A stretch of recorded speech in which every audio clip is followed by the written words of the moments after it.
welcome to the newest episode of the Rant Cafe. It's a great day. Animac's not here. The flowers are blooming. The birds are chirping. I'm here with my co-host Brigo, who I love dearly, and our amazing guest this week, Daniel Green. I love this man. Hey Daniel, what up? Yay! That's me. And you know I like him because I invite him to my main channel videos. And I only invite people I like to those. That's right. Yeah, he doesn't invite people that he likes to Rant Cafe. I gotta do that for him. No, Rant Cafe is like, whatever. Sure, you can come. I'm happy to have you on though, man. This is gonna be fun. The 1997 version, the animation is a disaster. It's really old, and it looks really old, and it feels really old. However, upside, the music is so good.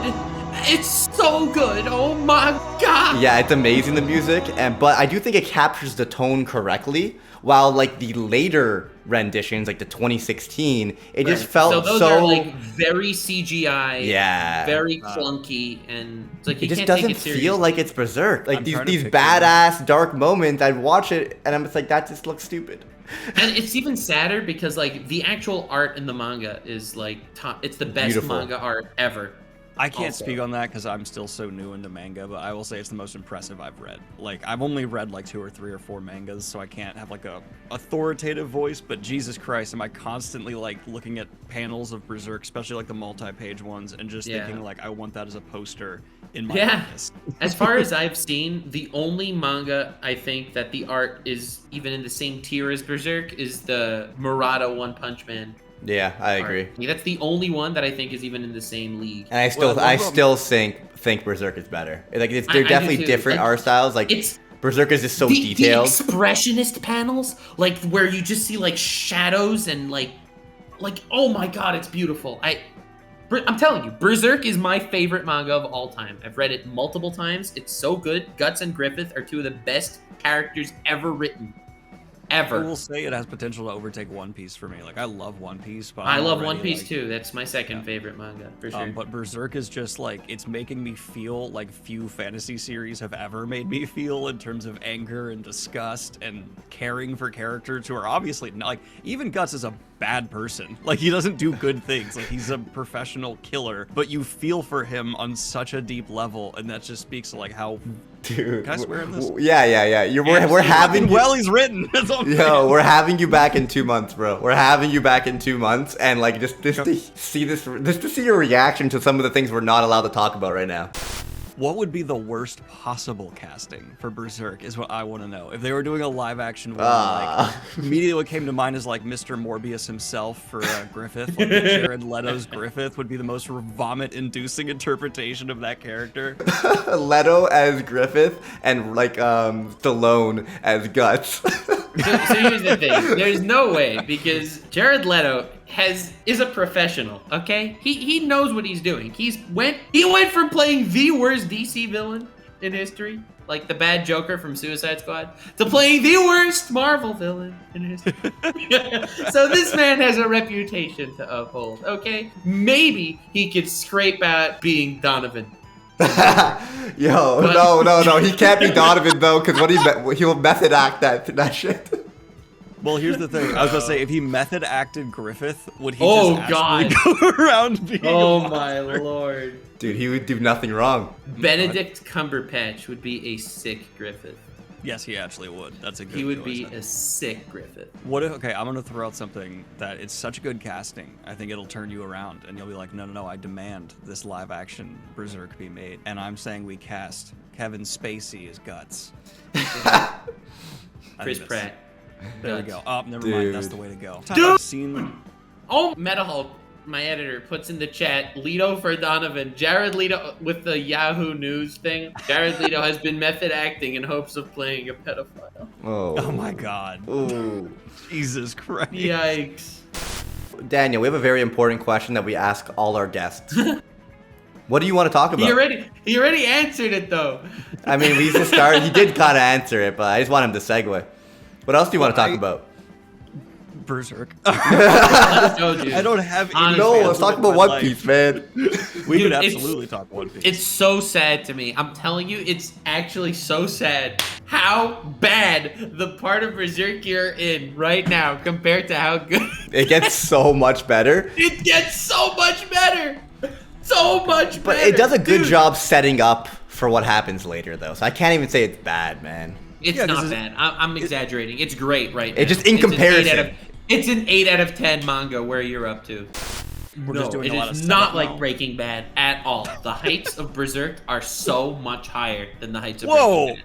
Whoa, okay, I don't want to get into a fight here. No, but, it's not even close, disagree. bro. No, it You is haven't got there literally yet. not in the same league. Listen, You're- I have been known to overhype an anime or two to recommend it to a friend. Made of it, which I still think is amazing. That said, Berserk is literally the best dark fantasy ever written. I have a hard time. Okay, so Breaking Bad's my favorite show ever. Like, I'm pretty sure it's maybe like one of the peaks of all time for like fiction as a whole. So I will come back in 2 months, like I said, and I will talk about a report. I will write like a 500-word essay for you of why I think Breaking Bad is still better every 2 months until I think Berserk is actually I better. promise you that you will be like, wow, Breaking Bad is like a baby hill compared to the mountain that is Berserk. So I don't even like my own One Piece content that much because I'm like, I should have done way more effort. I just didn't know what I was getting into because I thought it would be just some fun, like, whatever series, not that big a deal, but it turned out to be like have some of the deepest characters I'd ever read in fiction once again, and I was like, God damn it. Like, I have to do a lot more work now. Fuck. Do you have a favorite arc or some favorite characters you'd want to talk about? Oh, for sure. My favorite character right now is probably Law. I love a good B Respect. character. Respect. Yeah, and Law is just so fucking He's my second badass. favorite for sure. Yeah. And then my favorite arc is probably okay. Everyone hates on the one with it's like it's the one with Dressrosa? Doflamingo. Dressrosa? I love Dressrosa. But a lot of people say it was too long, right? I Well, didn't get that at all. Dude, it's Okay, all these later arcs because are long when you're imagine reading it weekly. That arc, yeah, imagine reading that arc over the span of like a year. Dude, and a half. I watched Or two and a half. I watched Dressrosa weekly throughout all of high school. Like I started high school watching Dressrosa and I was in grade my 12 and I'm God. just like, yo, Dressrosa just ending now. Straight up. You're like, it has been a chapter of my life. Yeah. Has been this arc. I swear it's like 3.5 years in real time because like with like breaks and stuff. But it's just like go back and read it afterwards. You're like, this is amazing. Well, I need to do a reread of it. It's probably on my top of anything to reread right now because I just wasn't paying close enough attention early on, and it means I'm missing a lot. That, like, Yo, I should pick up should we do the One Piece Virgin podcast with Daniel? Dude, honestly, he's not a virgin anymore. You want to Yeah, hear something insane?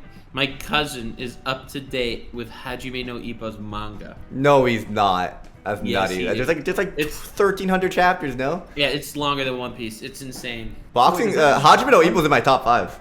Okay, how does one author put out that many chapters and do that much art? I do not understand. 1,300. I thought Oda was like the top of like the person who put out the most. But He just loves it though. 'Cause I think it's been an ongoing manga since like the late 80s, early 90s. Well, yeah. It has to have 1,300 been. chapters. That's insane to me. And but the yeah, it's a anime, Vinland the Saga. anime looks like very old and like kind of janky, but like it's so good. And the like literally like the choreography for the fight scenes is mind blowing. It has some of my favorite Dude! fights. I thought you just said the anime is bad. No, I have it a looks. chance to overhype Made in Abyss again. Listen here. Wait. No, wait. This is more important. Daniel, Go ahead. You like fantasy. You like reading manga. Bullshit. You like art and beauty. This is fucking bullshit, man. Made in Abyss is in my top 10 manga of all time. It is beautiful. It is fantasy. It is awesome. It's actually so insanely good. It's not even that long. It will turn your mind into a crying pretzel. For Daniel, I would recommend Made in Abyss probably over Hajime no Ippo. I will say you could probably just watch the 12 episode or 13 episode series and the movie in like a week, and you'd love it. Or you could read it in like a day and you'd love it. I don't know, Did you just say a week? My friend, I can do that in a day and a half, especially. You seriously underestimate my life. Dude, You're overestimating. Daniel, please! You can even title the video Taku forced me to watch this. Okay? Or read this. I'll do it. Or Wow. something like that. You could like put like an image of my avatar crying with like canceled over me. Alright? I give you permission to do anything you want. Literally. Narnia is a Books. fantasy series. All it's doing is just going, hey, do you like God? Let's talk about that. Oh Lord. I don't know. I didn't like get into the deep thematics of it. It was just so boring. Holy crap. Well, the movies were also just, it's like a saltine cracker of a film. There's just nothing actually interesting there. I wonder what I would think if I didn't if I watched it now. I'm just afraid to watch so many of those kids from like my childhood. Yeah. Like, so foundational. Like, oh, Dragonheart, I will never rewatch it because I remember it being like perfect, and I do not want to ruin Dragonheart because I'm sure it's awful. I beat Elden Ring like 5 times now. I would love that to have another first experience going through Elden Ring. I'm still on my first playthrough, and I like it. I like going slow. I like spending hours just dying 1,000 times. That's what I did, man. You just explore Limgrave for like 4 years. Okay, I remember specifically with the moment I realized just how bad Dark Souls as a like franchise is going to be for like my sanity. And I was in a room in like the first Dark Souls, and I was standing on a railing looking down at this massive monster, and I was like, I'm not gonna fight that. Like, no, I'm not gonna do that. Tutorial like, boss. Fuck yeah! And I was like, no way. And then it jumped up and grabbed me and pulled me down, and I was like, oh, this is the kind of game we're playing here. The game does not fucking baby you. Like the tutorial boss, you're supposed to die to it like once or twice, and then like, oh, there's a door on the left. Let me loop around, and then you can attack it from above. But if you wait too long, it's like you can't be waiting with a monster below you. Get over here. Like it's so good, man. And just dying over and over again, and slowly like learning like how to like play the game, and then obviously like leveling up your weapons and shit helps, but not that much, you know. No, not as much as you'd think. Like, I just spent like 4 levels in a row on my katana, and it's still like barely doing damage. And I've been trying to beat the game with the armored weapon I started with, and it's so frustrating to just continually have to chip away for hours at bosses. I'm like, yeah. So I love the endgame bosses because there's like 4 good bosses in a row. Dude, which And one is so it's like the Bloodhound one? The one that had he's my favorite boss. I love that boss. Malekith. Malekith. Also, Malekith is based off Guts. Yeah, really? he is. Yeah. Also, the greatsword in they changed what the greatsword looks like to look like Guts' greatsword. I did see that. Yeah. They have so like that graveyard as well. Yeah, with all of the swords in the ground. Is there anyone who's based off Griffith in any of the Souls games or anything? Yeah, you, the player, the man that goes ahead and murders everything. Well, what would you say is the best era for like the history of anime? Is there like a specific couple of decades that stand out? 2007 to 2013. I was about to say 2006 to 2011. That's what I was about to say. What specifically makes like that the best era? Because 2011, I think, is the best year for anime ever. Like Hunter x Hunter, Steins Gate, Madoka Magica. Oh, I thought Madoka Magica came out in 2013. So yeah, 2011. Yeah, 2011 has everything good came out. This was an epic highlight reel from the latest episode of the Rant Cafe anime podcast that I do weekly and is uploaded on iTunes, on Spotify, and on the Rant Cafe YouTube channel Uncut. And this is just kind of a highlight reel that I'm going to be doing once a week here on Nuxanor.